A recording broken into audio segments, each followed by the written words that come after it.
Hey guys. I miss you most upon each Samhain, when the boundary turns to sheer. I wait until the veil is parted at the ending of the year. Sweet spirit, as you walk among us at the tolling of this eve, I see your face beyond the sunset and hear your voice upon the breeze. In the glowing of the candle, from the shadow on the wall, I watch for you in every movement and hear your footsteps in the hall. Can you sit and spend the evening as the portal opens wide? Ancestral dead, I bid you welcome. Most recent dead, I pray abide. When you come, I sense your presence. I put my hand out in the air. A moment then, we stand united, palm to palm, awaiting there. I miss you most upon each Samhain, when the boundary turns to sheer. We share these hours until the dawning, then bid farewell until next year. By David O. Norris. Tonight we are going to talk a little bit more in depth about pagan funeral planning. It's something that I think our community desperately needs, and it's a conversation that I think more people need to start having, is that when pagans die, they should also have a funeral. They should be able to have a service, and some people just don't know what to do. They don't know what to do for their pagan loved ones or for themselves, or what their options are. It's just not something that really a lot of books go in depth about. There has been some recently put out that I'll link below, which are going much more in depth. So I do think this is a conversation that our community is having a little bit more, but I think it's something that we should explore a little bit deeper together more often and not just graze over it. I think it's very strange how we have so many Sabbats, celebrations, rituals honoring death, like honoring our ancestors, honoring gods or goddesses of death. But when it comes to many of us, our own funeral planning, we have no idea where to start or what we could do or what we can do for a loved one. So I hope this video will give you a little bit of direction or give you some ideas on what you can do, and maybe just get you thinking about death and what you want to happen to your earthly remains. I did this presentation for the funeral home that I work with, as well as with the St. John Pagan. So if this information sounds a little bit familiar, I am taking it from that presentation, but it sums everything up and puts things in much more better organized thoughts than me just kind of talking to you about what is just coming to my mind, which is my pretty much usual video formats. But I think for this one, I really want to do my best to make it as clear as I can and easy to follow. Maybe I'm going to sprinkle in some poems throughout the little presentation as well, to just give you hopefully some feelings of comfort or peace if you're missing someone tonight. As I record this, Samhain's around the corner, so for a lot of us, we're thinking about our loved ones, we're thinking about our ancestors, and I'm hoping that some of these poems, like the poem we read at the beginning, will bring you a little bit of comfort. So let's start off with a very general, what do pagans believe in when they die? What happens to witches, pagans, Wiccans when they die? That answer is just as clear as when you ask someone in the community to define witchcraft. You're going to get a different answer from every single person. And when you ask people in the community what their thoughts are on death, it's going to be different from person to person.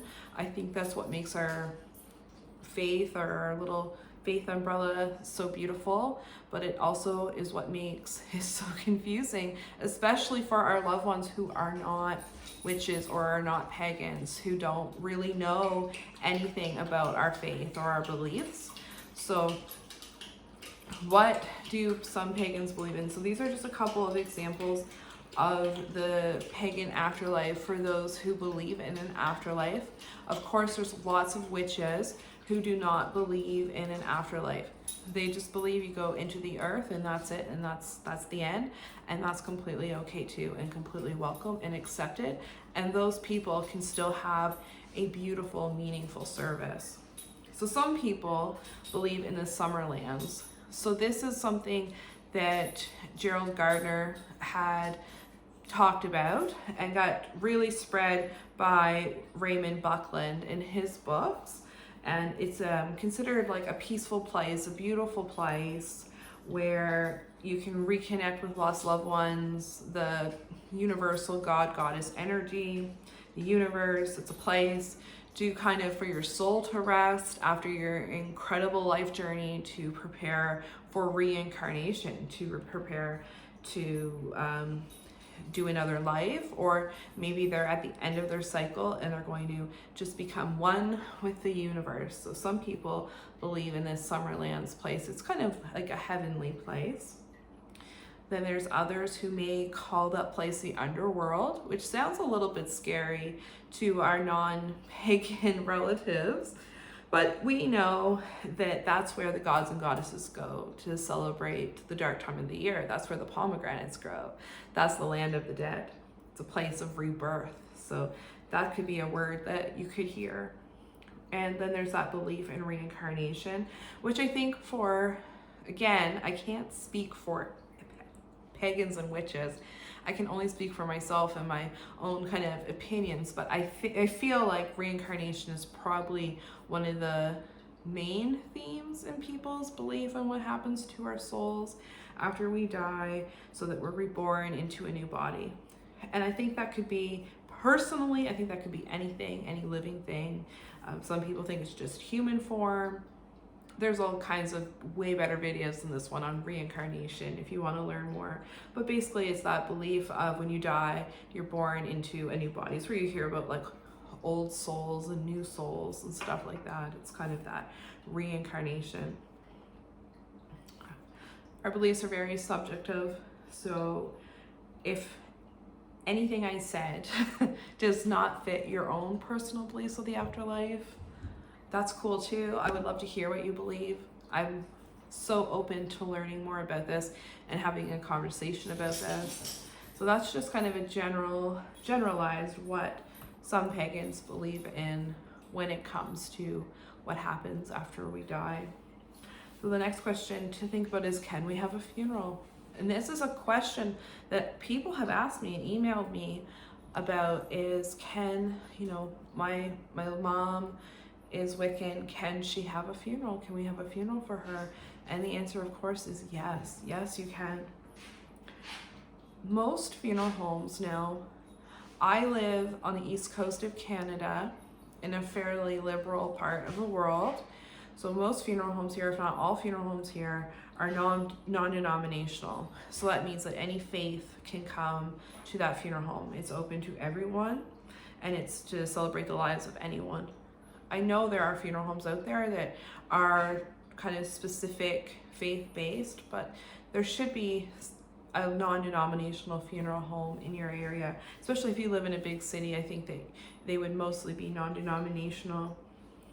When funeral directors go to school, I just graduated from mortuary school, I guess we'll call it, last year in 2020. And when we go to school, we are taught about different religions. So we are actually taught about all kinds of like the major faiths of the world and about their funeral practices and Wicca and paganism. It was covered under New Age, which I thought we could change that terminology maybe a little bit, but they were part of our course. So we learn about these different faiths.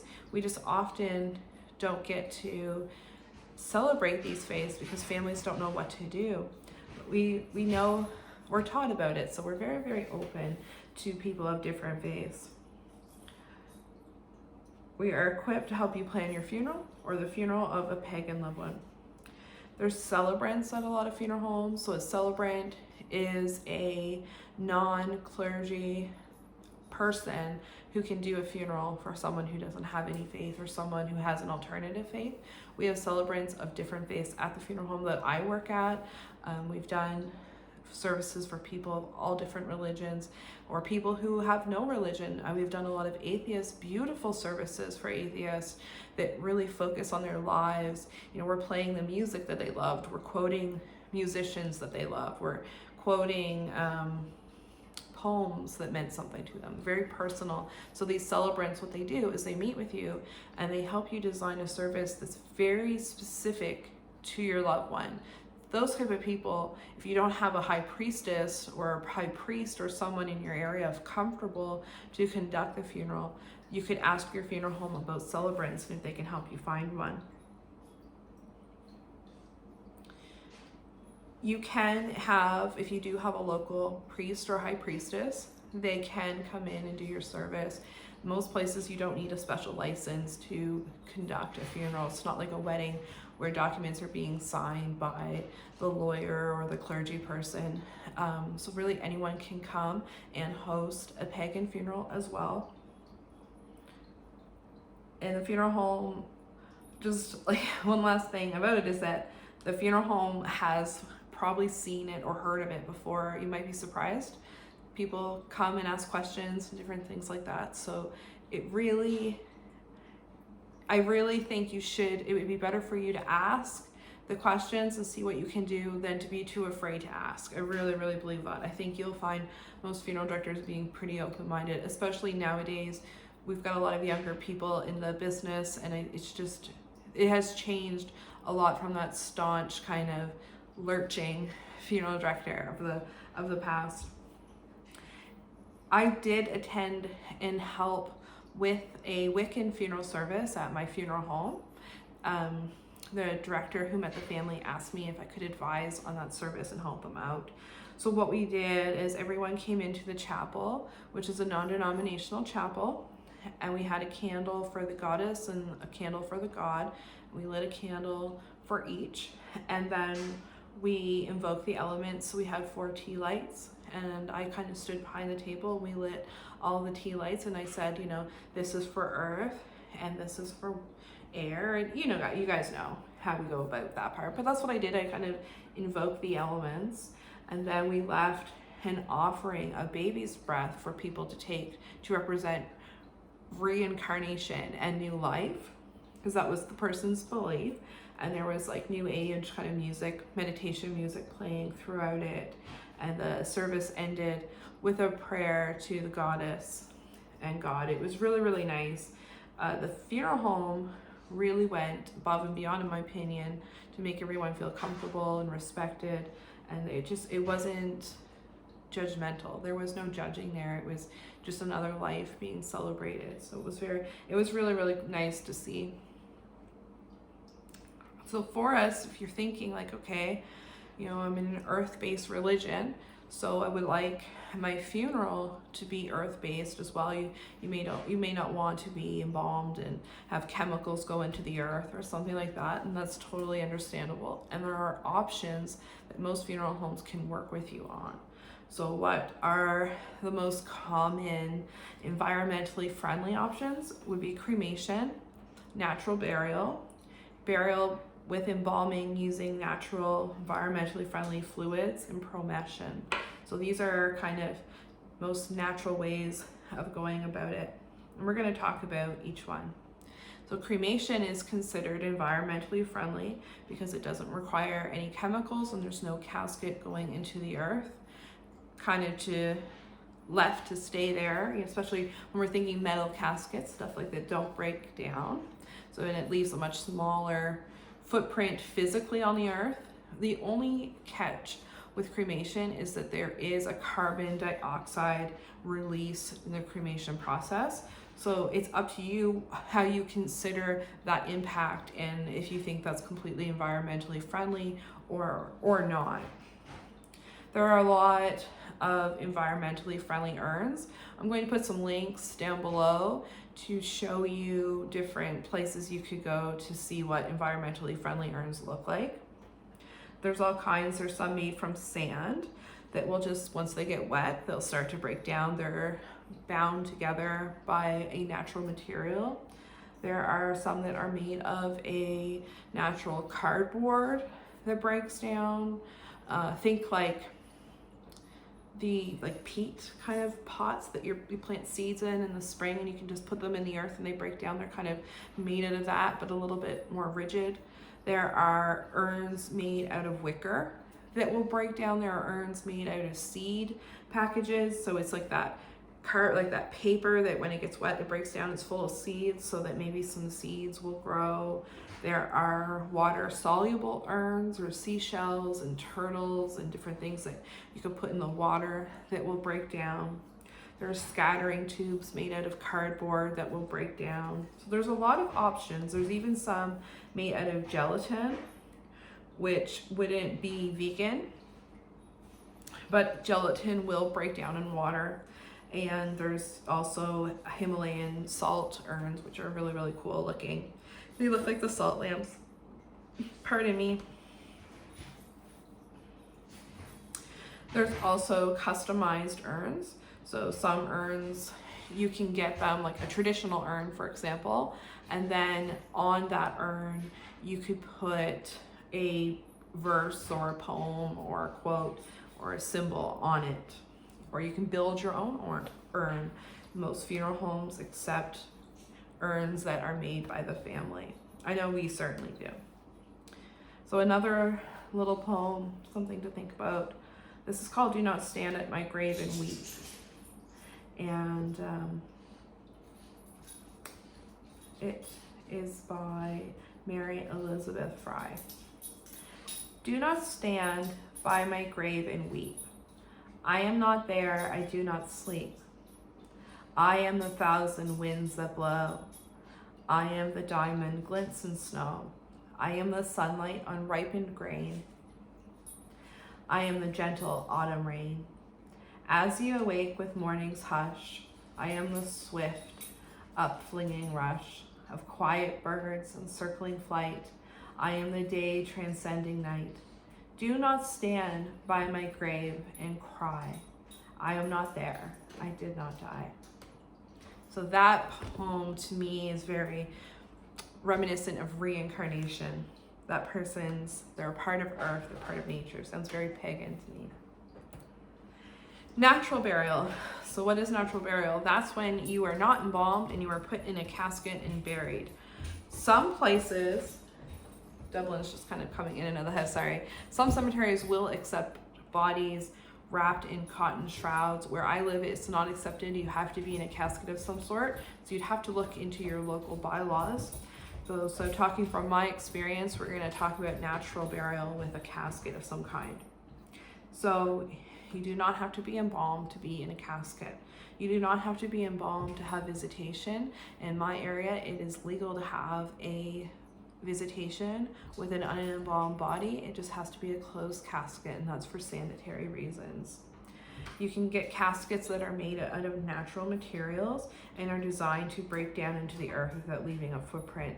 Our Jewish communities and Muslim communities often have caskets that are made just of solid pine. There's no glue, there's no synthetic or fake ingredients in the casket. It's all completely natural. So that is something we can always take advantage of, is we can use those as well. Those very beautiful, they're lovely natural caskets. Funeral homes also accept handmade caskets. It has to be proven to be structurally sound and can be lifted by pallbearers safely. Again, that is the bylaws for my neck of the woods. You'd have to check with your local funeral homes. Many cemeteries are accepting of natural burial, and there are no requirements for the body to be embalmed in order to be buried in my neck of the woods. Some cemeteries also allow trees to be planted. I almost said cemetery, trees to be cemeteried, I don't know. But some cemeteries do allow for trees to be planted instead of a headstone, which I think is a really nice touch as well. Then there's natural burial with embalming, which is kind of, I don't know, it's still chemicals in my mind, but these are much more environmentally friendly chemicals. I put this in here because as someone who works a lot with Anubis, he was the god of embalming. So in some ways it's like, I want to be embalmed so I can honor him through that process, but I also don't want to leave poison in the earth, which I also worship and respect and love. So there are embalming products that are supposed to be environmentally friendly that you can look into. They're out there, and when I spoke to my boss about them, he said we could easily get them, so they're definitely accessible. Another thing with caskets is that there are wicker caskets, which are really beautiful, and they're natural, and they are built to break down into the earth, and they're quite cost effective, and they're made out of 100% natural materials. And I'm telling you, if you've never seen a wicker casket, just pause me and go look one up. They actually are quite beautiful. And then there are burial pods and trees. So this is something kind of new-ish that's kind of starting to take, it may create interest. William Shatner wants this done with him. So this is when you're buried, your body, your unembalmed body is placed in a pod that a tree will grow out of. So basically you can be buried in a burial pod that has a tree attached to it. The body is placed in the fetal position inside of the pod, which is kind of reminiscent again of reincarnation. And then the pod and attached tree they're planted. As the body decomposes, it feeds the tree, and in essence, the deceased becomes part of the life force of the tree. You'd have to make sure that the cemetery allows for this. And another option that you could do would be to just bury your loved one natural, and then just plant that tree like we talked about before, and just forgo the whole pod process. So it's cool, you should look it up. It's like literally a pod that goes on the earth, like a big pod, and then the tree is attached to it. I think to transport the pod to the cemetery, I'm assuming it would fit in the back of a hearse. I'm still looking into that. The last option that I have here is Promession. So if you're not familiar with Promession, it's the process of freezing the body with nitrogen. And it's a very fast, quick freeze. The body is completely frozen solid, and then it's gently shook. And then as it shakes, the body breaks up into tiny pieces and becomes ice crystals. There are 0 emissions, and what is left, these little pieces, are completely compostable. It's not available in my neck of the woods. The closest one to us is in Montreal, and it's a fairly new and greener alternative to cremation. There's also alkaline hydrolysis, which you may have heard of, which is when the body is submerged in an alkaline solution that will break the body down.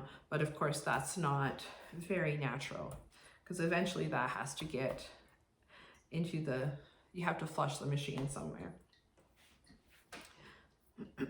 Excuse me. I'm just gonna have a little drink, and we're gonna have another little poem.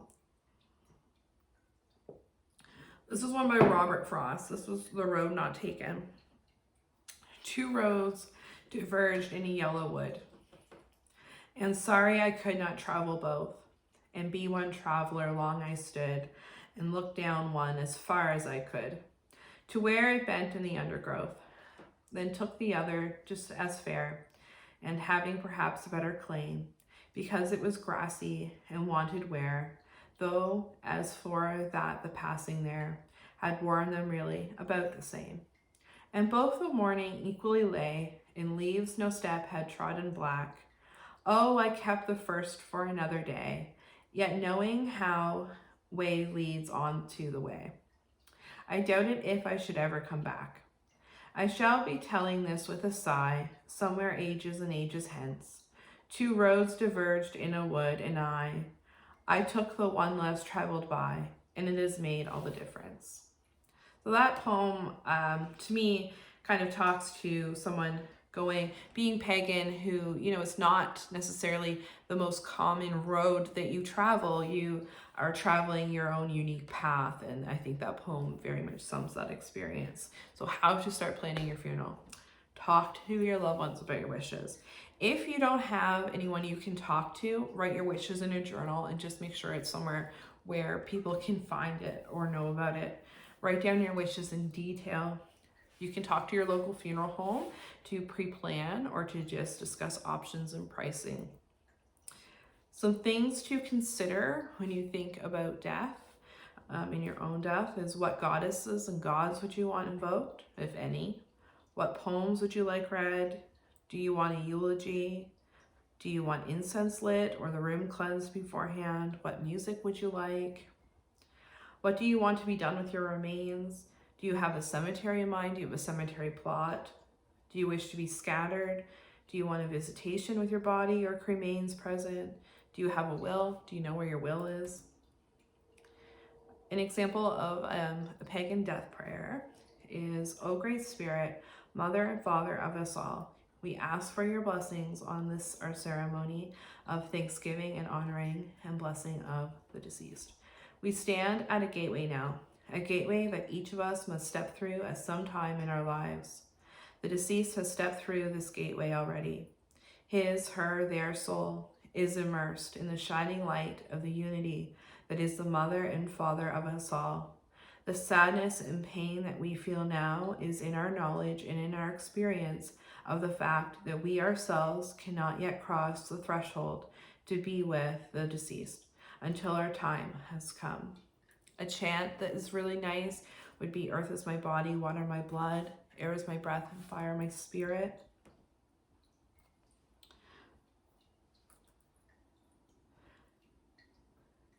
Do not weep for me, for I am not gone. I am the wind that shakes the mighty oak. I am the gentle rain that falls upon your face. I am the spring flower that pushes through the dark earth. I am the chuckling laughter of the mountain stream. Do not weep for me, for I have not gone. I am the memory that dwells in the heart of those that knew me. I am the shadow that dances on the edge of your vision. I am the wild goose that flies south at autumn's call, and I shall return at summer rising. I am the stag on the wild hills way. I am just around the corner. Therefore, the wise weep not, but rejoice at the transformation of my being. So mote it be. And I don't know if I have one more poem for us. It's called Look for Me in Rainbows, and I just want you to think about someone that you love as I read this poem. Time for me to go now. I won't say goodbye. Look for me in rainbows, way up in the sky. In the morning sunrise, when all the world is new, just look for me and love me, as you know I loved you. Time for me to leave you. I won't say goodbye. Look for me in rainbows, high up in the sky. In the evening sunset, when all the world is through, just look for me and love me, and I'll be close to you. It won't be forever. The day will come, and then my loving arms will hold you when we meet again. Time for us to part now. We won't say goodbye. Look for me in rainbows, shining in the sky. Every waking moment and all your whole life through, just look for me and love me, as you know I loved you. Just wish me to be near with you, and I'll be there with you. So I hope this video helps you. I hope that it gives you some ideas, or it helps you through a tough time if you're trying to figure out what to do for a loved one, or if you're planning for yourself. It's Samhain time, so happy Samhain, and I hope that this video was helpful. Good night.